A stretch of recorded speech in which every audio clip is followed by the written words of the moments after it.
In this tutorial, we will discuss the finance decisions related to your business that you will have to make in quarter one. If you have not yet watched the tutorials on marketing and operations, I would recommend that you start there. The finance menu shows a number of financial statements that we can access. I want to begin with the income statement and see if we've been profitable with the decisions we have entered at this point. The income statement shows that given the decisions we have made so far, we are forecasted to make a net profit of $45,529 this quarter. Until the quarter is processed, we will not know our exact financial performance, nor will we know how we compare to the other companies operating in the industry.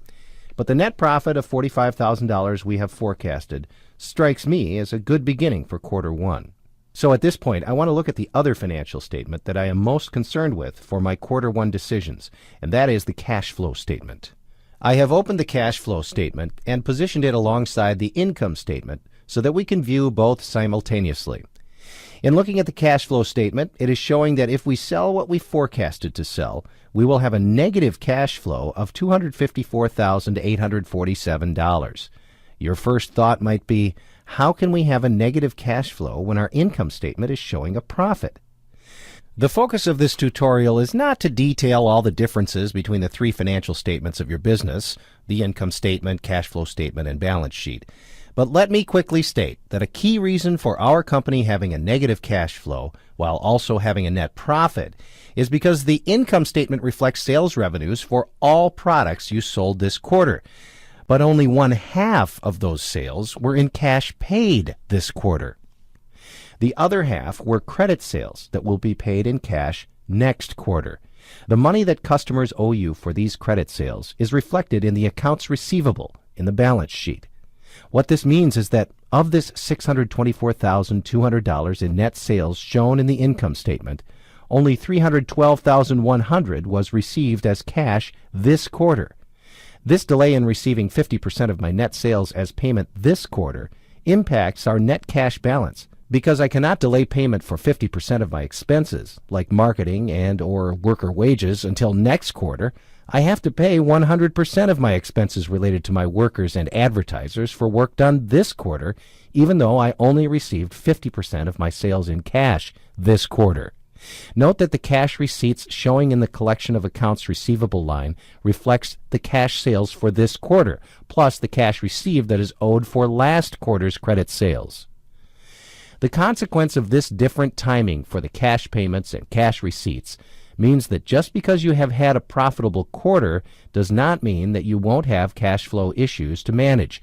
So you need to keep a close eye on your cash flow statement. If you have a negative cash balance and don't request a short-term loan from your bank, you will receive an emergency loan for the amount needed to get your cash balance to zero, and this emergency loan is at twice the current interest rate for a short-term loan. Think of this as not having enough money in your checking account to cover for all the checks you have written, and then getting an overdraft charge from the bank. The extra interest charge for an emergency loan is money that reduces your profit and only benefits the bank, not your company. So to avoid an emergency loan to cover the negative $254,847, I will take out a short-term loan, which is one of the financial decisions I can make.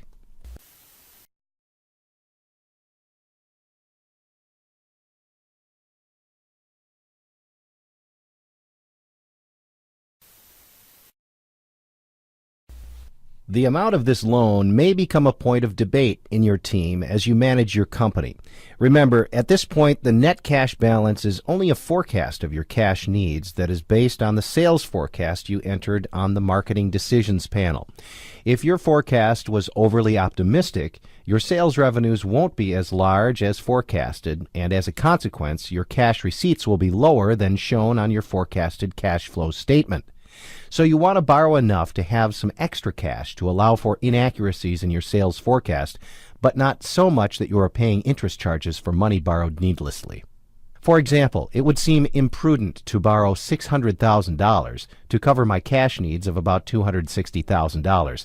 That's far more than my cash needs this quarter. But whether it should be $260,000 or $360,000 is one of the decisions that you must make as you manage your business.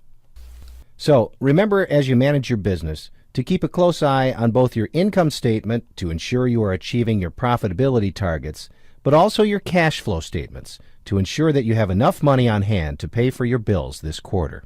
This completes the tutorial on approaching your quarter one decisions. We hope that you learn a lot about all aspects of managing a business as you work with the Mogul simulation exercise and have fun while doing so. Good luck!